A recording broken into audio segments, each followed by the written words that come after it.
Good morning, dear student. Myself Vipul Kumar Pareva, Assistant Professor in Zoology, government PG college Dausa. आज हम हमारे video के अंदर ऊर्जा के वैकल्पिक व नवीकरणीय स्रोत की बात करेंगे, जो बीएससी थर्ड ईयर जूलॉजी की इकोलॉजी की बुक से लिया गया है। इसके अंतर्गत कल हम बात कर रहे थे प्राकृतिक संसाधनों की, तो उसके अंदर हमने पेट्रोलियम प्रोडक्ट वगैरह इत्यादि के बारे में विस्तार से कल हमने बात की थी कि किस प्रकार से पेट्रोलियम प्रोडक्ट वगैरह इनसे जो ऊर्जा प्राप्त होती है, उस ऊर्जा का भविष्य कितना है या इन स्रोतों का भविष्य कितना है, जिसमें ये भी कहा गया कि आने वाले 2035 तक हो सकता है कि संपूर्ण जो ईंधन है पेट्रोलियम प्रोडक्ट से वो खत्म हो जाए। दैट मीन्स ये अनवीकरणीय है, इनके वापस प्राप्त होने की संभावना बिल्कुल नगण्य है।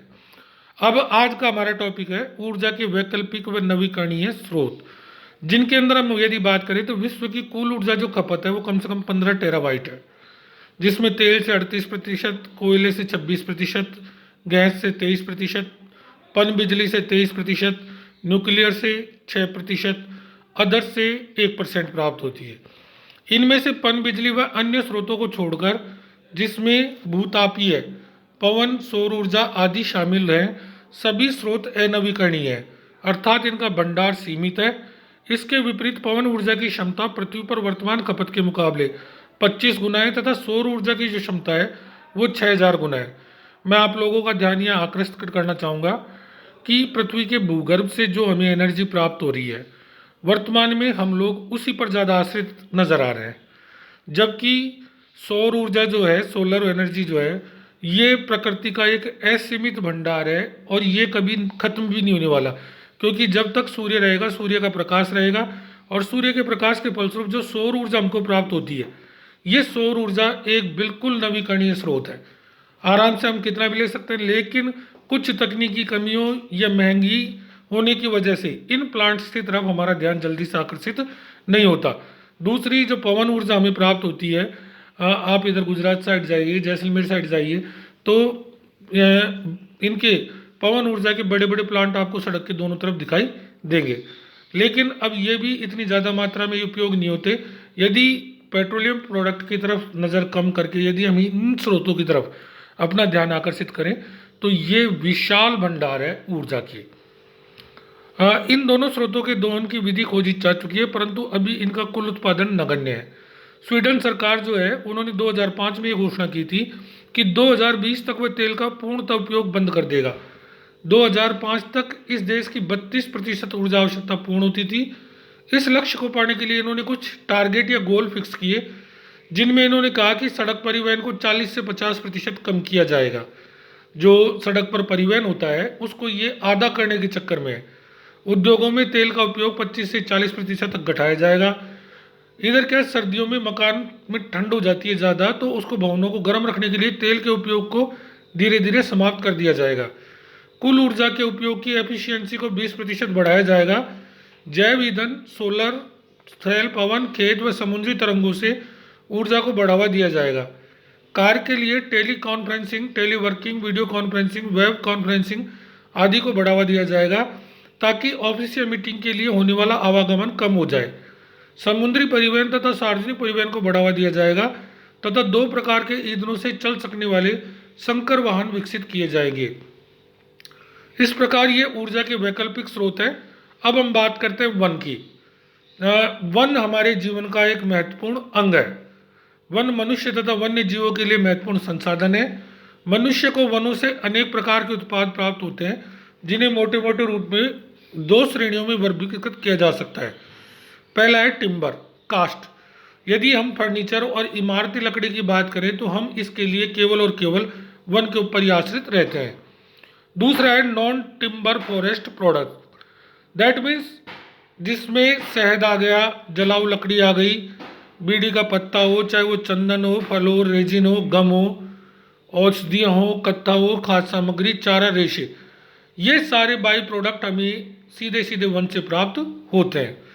इन आर्थिक लाभों के अतिरिक्त वनों में वन्य जीव पाए जाते हैं, जो मानव तथा पर्यावरण दोनों के लिए महत्वपूर्ण होते हैं।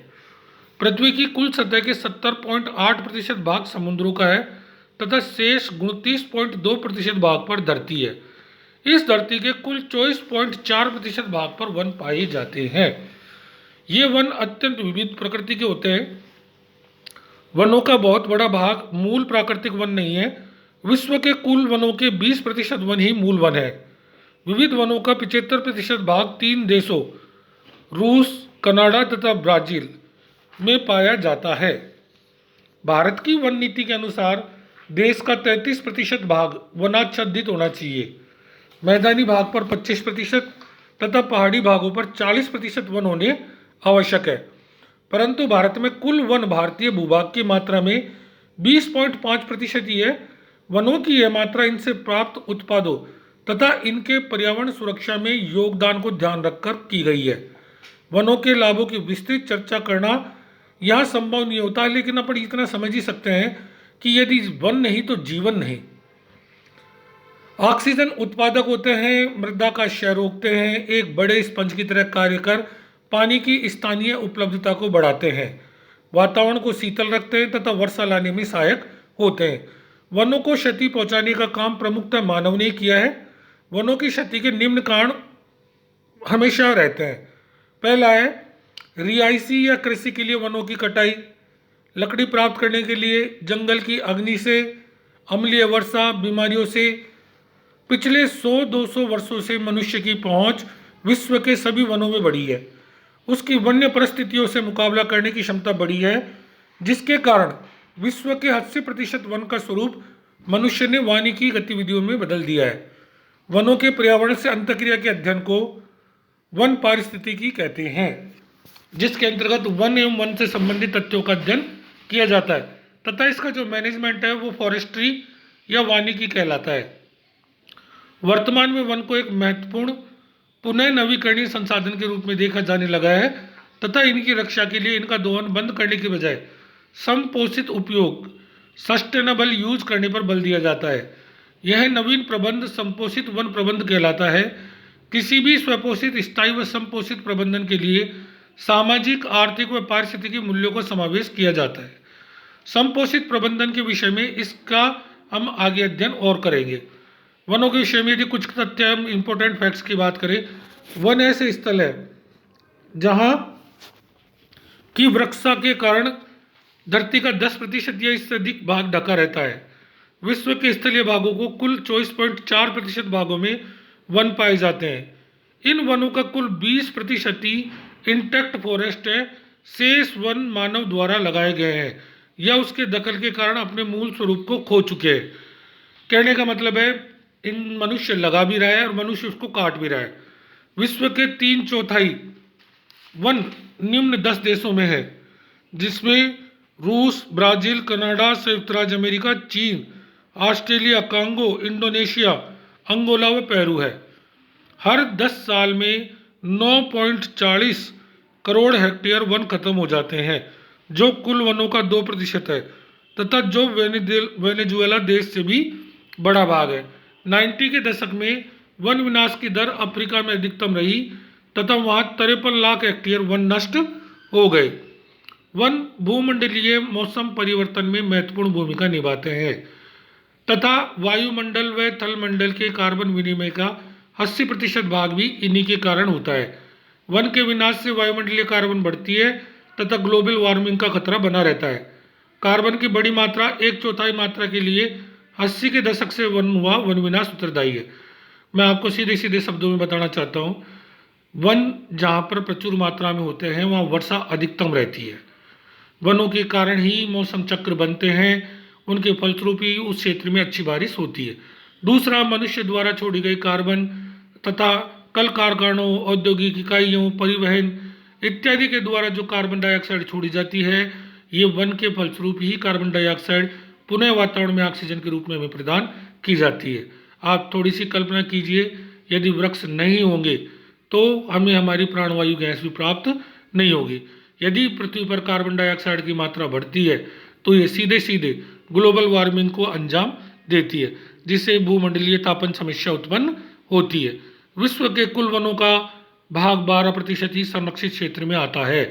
विश्व के कुल वनों का सिर्फ 2% भाग वही संपोषित विधि से प्रबंधित रहता है। इस प्रकार हमने देखा कि हमारे जो प्राकृतिक संसाधन है उनमें वन एक अत्यंत महत्वपूर्ण संसाधन है।